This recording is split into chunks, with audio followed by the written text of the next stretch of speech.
Hi, Stephanie. Fine, good. How are y'all? How's your father-in-law doing? Really? Great, great. Well, wow. Okay. Well, it's good to see you again. Yeah.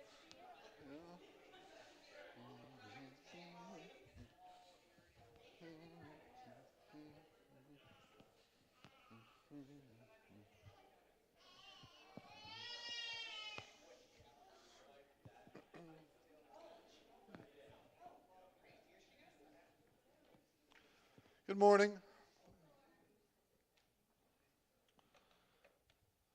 So, to finish the introduction to the Gospel of John that we're studying this fall, uh, we reached the outline last week, and today we're going to talk about what's different about the Gospel of John, which is the most exciting thing about the Gospel of John is that it is different. That if we talked in the past about why were the other Gospels written? Why was each Gospel written? The Gospel of Mark is really Mark recording the preaching of the Gospel that Peter did in Rome. And so it's very interesting because it's the basics of the Gospel. Peter could not assume when preaching in Rome that people had any background in what we would call the Old Testament today. They were Gentiles. And so the Gospel of Mark is really a great gospel to present to someone today who doesn't have much background in the Bible, who needs to learn the gospel. The Gospel of Matthew, by contrast, was very much written to Jews to convince them Jesus is the Messiah, he's the fulfillment of prophecy, and so on. And so the Gospel of Mark has almost no references to the Old Testament, and the Gospel of Matthew is full of them. And so these are complementary Gospels. And then the Gospel of Luke, we're not really sure, but it seems to, since Luke was a partner of Paul, could have been written partly for Paul's purposes in traveling around preaching to both Jews and Gentiles away from the Promised Land. And so it very thoroughly goes over many aspects of Jesus' life and records some things that are not in the other Gospels based on Luke's interviews. Well, now when you already have all three of those Gospels, it sounds like you've kind of got all the bases covered. So why the Gospel of John? What's the motivation to write another Gospel? Well, it's not to write another Gospel like Matthew, Mark, or Luke. The whole point of the Gospel of John is that John already knows about those Gospels, and he wants to be different. He wants to present something different. So what is he going to present that's different? Well, you can see it partly from the outline. First of all, there's this strange passage at the beginning about the Word and how the Word was God and the Word was with God. And we'll talk about that in detail next week. But then there's a portion where John is talking about how Jesus is transcending these rituals of the Jews. And then it moves on to focus on the festivals and how Jesus was the fulfillment of the festivals, like the Day of Atonement, where once a year the Jews thought they were atoning for their sins with a trip to Jerusalem and a sacrifice. Jesus is the new atonement who fulfills that. The Passover, where Jesus is the new Passover lamb. So there's a theme here, and in order to hit that theme of the festivals, well, where were the Jewish festivals held? In Jerusalem, right? Now, when Peter preached the gospel that's recorded in the Gospel of Mark,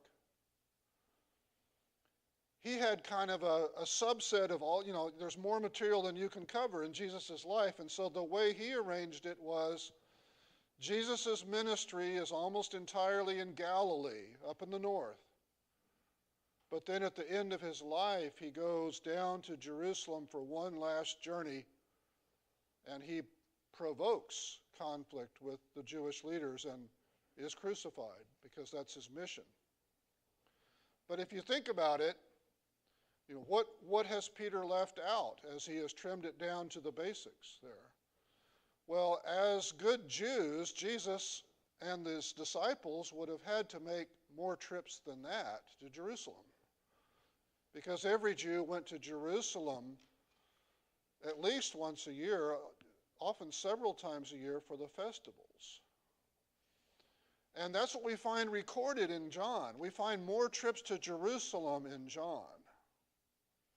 We find these trips for the festivals, but in particular, we find how he fulfilled these festivals. And John, I think, was also written not just to be different from Matthew, Mark, and Luke, not just to include some stories that Matthew, Mark, and Luke did not have. John was kind of an advanced topics for Christians gospel. John was a gospel that went into some really difficult things, particularly things that were not understood at the time they happened and at the time the words were spoken by Jesus. If you picture Peter preaching in Rome, he's not going to preach primarily the really difficult things when he's preaching the gospel for the first time to Gentiles. He's going to preach the fundamentals and the easier to understand teachings and miracles. He's not going to get into advanced theological discussion, and he's not going to present all the things that were mysterious sayings of Jesus at the time, because that's not how you preach the gospel to someone who's never even heard it before. But John comes along and says there's a need for Christians to understand all the things that we did not understand even when we were at Jesus' side at the time. And so the Gospel of John fulfills that purpose. So why is it different? Well, when you read Matthew, Mark, and Luke, you can see that they have some sort of what's called literary dependence. In other words, they have nearly exact quotes from each other or from some common document of sayings. But we don't see John doing that. We don't see John directly quoting from Matthew, Mark, or Luke, even though he was familiar with them. We see him use some phrases that indicate that he's been reading them, particularly the Gospel of Mark. We see some phrases that are very similar, but we don't see direct quotation.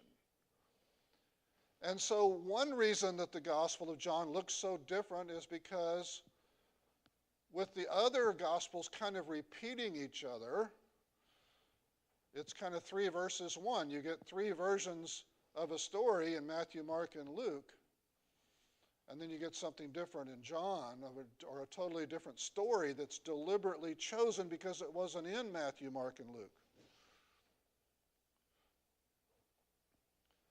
John wasn't trying to be another Matthew, Mark, and Luke. He wanted to focus on different details. Now, the synoptic authors had their framework, like I mentioned, that there was a Galilean ministry. Most of Jesus' ministry happened in Galilee. And after the Galilean ministry, he goes down to Jerusalem to be crucified and resurrected. That's the basic framework of Mark. And Matthew and Luke kind of follow Mark's outline, but add some more stories that Mark doesn't have. But Matthew, Mark, and Luke are following one outline, and John is not following that outline. That's not his intent. He records some early trips to Jerusalem. That wouldn't fit Mark's outline. And it wouldn't fit Peter's outline. If Peter's preaching to Gentiles in Rome, they don't really know about trips to Jerusalem for Jewish festivals, do they? That's not something that really hits a Roman Gentile. And so that's not going to be the theme of Peter's preaching, so it's not going to be the theme of Mark. And then when Matthew and Luke follow Mark, they're not going to have that theme either. There's an early cleansing of the temple in a trip where it seems that we'll see most of his disciples were not even with him at the time. It was not recorded in the other Gospels. There's an important story, but it's not really leading up to the final trip to Jerusalem, the raising of Lazarus. So it doesn't really fit the outline of Mark, because you go to Bethany and raise Lazarus, and then Jesus goes off into the wilderness. He doesn't go straight to Jerusalem. So this is kind of a side trip from the final trip later to Jerusalem. So it doesn't fit that rather simplified outline that Peter used when preaching in Rome. But that also means Peter has, or John has room to give more details in a lot of cases. And in particular, he gives details that were difficult. When you study the Gospel of Matthew, you'll notice if you line up a Matthew story with the corresponding story in Mark or Luke, quite often the Matthew story has been shortened. And yet Matthew is a very long gospel. That means he's making room for lots of other stories that Mark and Luke don't even have.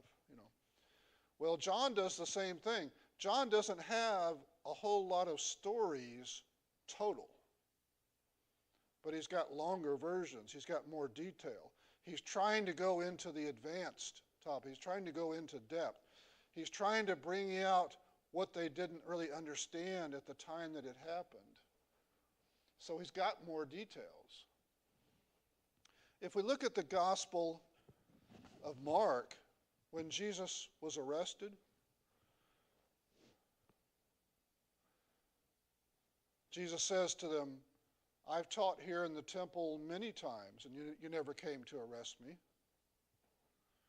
But that's a little bit of a mysterious statement just within the context of the Gospel of Mark. Because if you read the Gospel of Mark, you would think, what were the many times that he came to teach at the temple? Since Mark has omitted all the trips to Jerusalem except for the crucifixion trip, it's not explained. And so this is the kind of interleaving eyewitness testimony that I talked about last spring.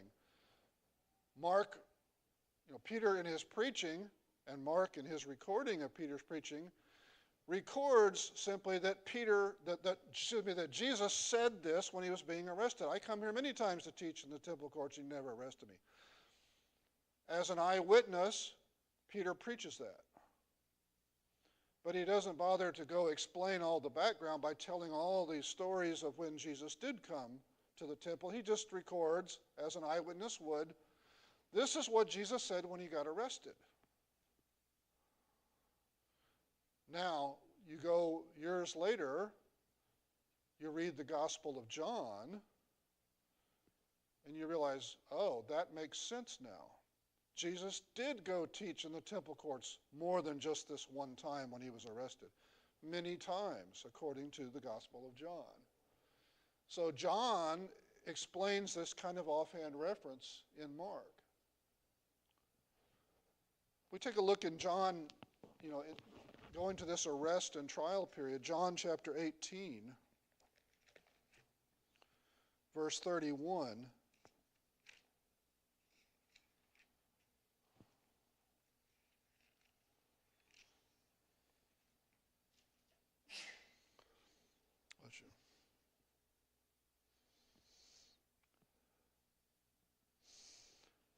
Pilate speaking to the Jews and tells them, take him yourselves and judge him according to your law. Pilate has figured out that this is some sort of Jewish religious dispute. And he doesn't want anything to do with a Jewish religious dispute because a Roman authority is accustomed to dealing with local religions throughout the empire. And their basic attitude of the Roman Empire was, leave them alone to practice whatever religion they want as long as they're loyal to the emperor. And if you're a Roman official, you're not knowledgeable enough to judge religious disputes in someone else's religion anyway. And so Pilate says, why don't you take him and judge him, at your own temple or something? But the Jews replied to him, it is not legal for us to put anyone to death. So, if you're reading Matthew, Mark, and Luke, you see Jesus going on trial before the Sanhedrin. And then you see the Sanhedrin send him over to Pilate. But it's not explained in Matthew, Mark, and Luke, why do they do that? Why do they send him to Pontius Pilate? And you see the explanation here. They were determined to kill him. But we know from ancient history that the Romans had taken away the local authorities' authority to use capital punishment in various places. And it was kind of a spotty thing. Sometimes, even in the Promised Land, a couple of decades before this, the local authorities did have some authority to execute people. The Romans took it away. And the same kind of thing happened off and on throughout the empire. And so John, by recording more detail, causes us to understand what's going on here. The Jews cannot execute anyone. And just as an aside, in the book of John, there's also the famous story of the woman caught in adultery, and the Jewish leaders bring her before Jesus, and they cite the law that she should be stoned to death. But there's a big problem there. They're not allowed to do that.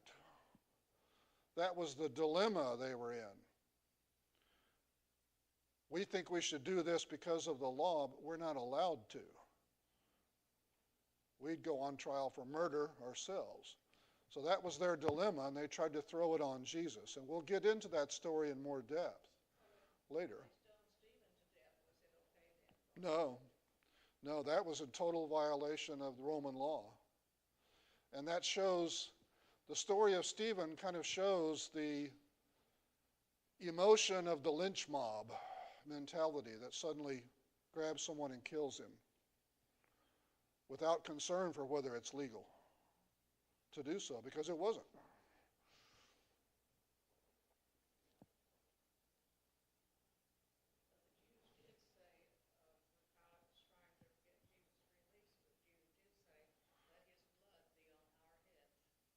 Yeah. Pilate didn't want to take responsibility for killing Jesus because that wasn't his idea in the first place. It was their idea. That's why they brought him to Pilate. They couldn't kill him. They wanted Pilate to kill him. And in order to keep encouraging Pilate, who was obviously reluctant, they said, we're responsible, not you.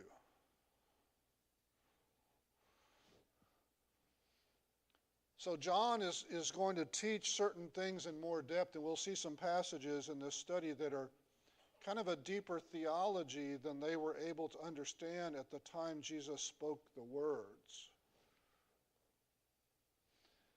And as a result, John also relates some private teachings that were kind of to the inner circle. Peter, James, and John were kind of an inner circle among the disciples. And there are some stories there that you won't find elsewhere because they are kind of more advanced, and they're also more looking off into the future, like when Jesus is praying for unity in the future among his followers in John chapter 17, and talking about the unity of himself and the Father, and they're overhearing this prayer. They didn't understand it at the time, and now after the fact, they understand it, and John is going to relate it. So that's another example of why it's different in the Gospel of John, because of these difficult to understand stories. More than 24 times there are stories showing that they had a hard time understanding. Often it's explicit language in the Gospel of John. We didn't understand this until after he was resurrected, that kind of thing. A couple of years back, in 2020, we had a congregational reading plan that people could follow if they wanted, where we read through the Gospels every month. So by the end of the year, we'd gone through the Gospels 12 times. It was an immersion in the Gospel. And one of the times that I was reading through, I had noticed this about the Gospel of John, and I had a certain color pen, and I said, every time I come across a verse in John that says, the people there didn't understand, the disciples didn't understand, etc., I'm going to underline it. And pretty soon, the Gospel of John was full of all of this, because the Gospel of John really focuses on, we didn't understand it at the time. And there's some examples. Let's take a look in John chapter 2. Jesus cleanses the temple on this early trip to Jerusalem.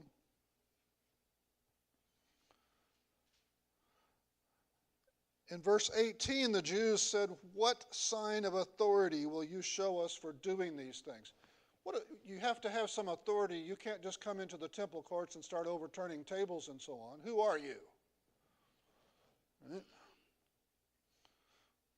Jesus answered, and here's a perfect example, Jesus deliberately being mysterious. Jesus deliberately saying something that they're not going to understand.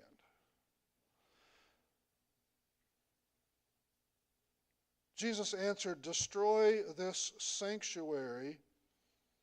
He's probably subtly, pointing to himself. Destroy this sanctuary and I will build it up in 3 days. He didn't really expect them to understand that. Therefore the Jews said, this sanctuary took 46 years to build, and will you raise it up in 3 days? But he was speaking about the sanctuary of his body. Verse 22, so when he was raised from the dead, 3 years later, his disciples remembered that he had said this. So a long period of time where they don't understand what he's saying and what it means, only later do they realize it. That's very typical of the Gospel of John. John chapter 6 has the feeding of the 5,000, but it has a much longer version, because after the feeding of the 5,000, the people come to Jesus, and Jesus recognizes that they're just here for food. They're here for a handout, for goodies. They're not really, a lot of these people aren't even interested in my teachings, but if I'll do another miracle, they think that'd be great, And so he goes into this bread of life discourse. I am the bread. And he gets more and more resistance as he gets deeper and deeper into the theology of it, and to the point where he's saying, anyone who follows me has to be willing to eat my flesh and drink my blood, a foreshadowing of the communion. But how could anybody understand at the time a foreshadowing of the communion? The communion didn't exist yet. There was no such thing in Judaism, and there was no such thing yet. There was no Christianity. There was no such thing as the communion. And so over and over in John chapter 6, there are indications the people are totally mystified. What in the world is going on? And he's testing them. And John is recording this longer version of the feeding of the 5,000 and what Jesus said afterward, because this is the kind of advanced teaching of, here's what we were clueless about at the time it happened. Only later did it make any sense to us. Later, after the Last Supper and the crucifixion and the resurrection, it started to make sense. But at the time, no one, including the 12 disciples, could be expected to understand what does it mean you have to be willing to eat my flesh and drink my blood, Yeah. Then why in the Church of Christ do the men usually, they don't put here too much, but why do they usually say this represents his body? And that is not what Christ said at all. easier just to say at the communion table, thank you for the body of Christ. Thank you for the blood of Christ. Right.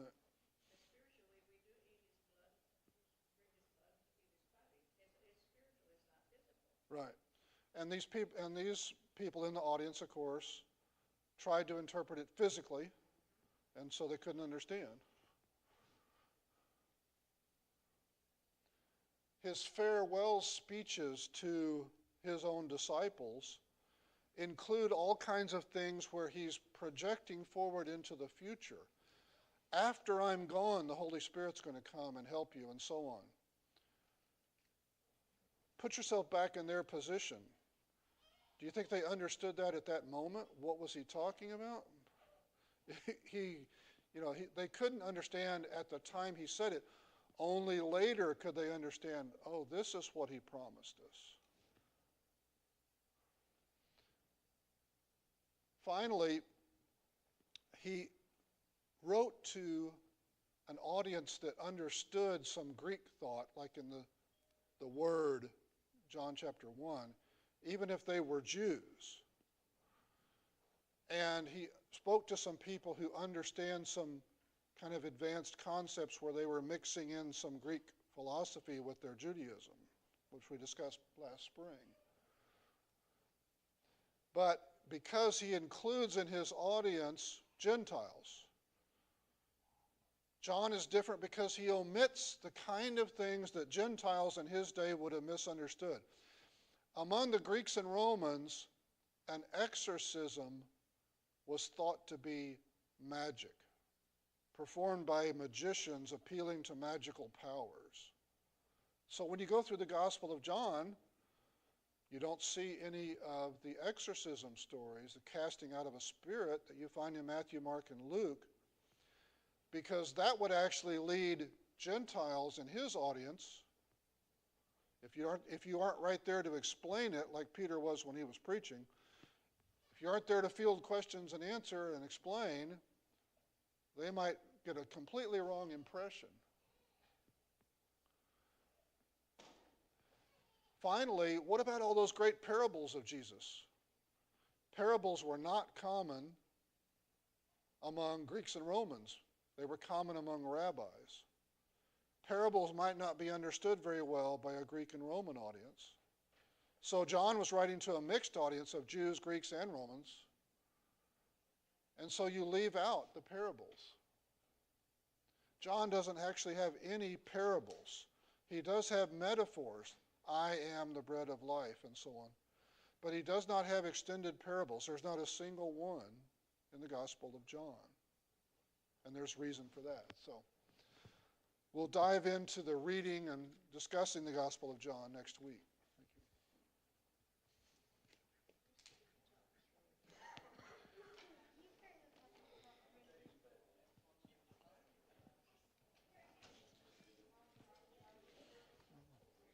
Thank you. Hey.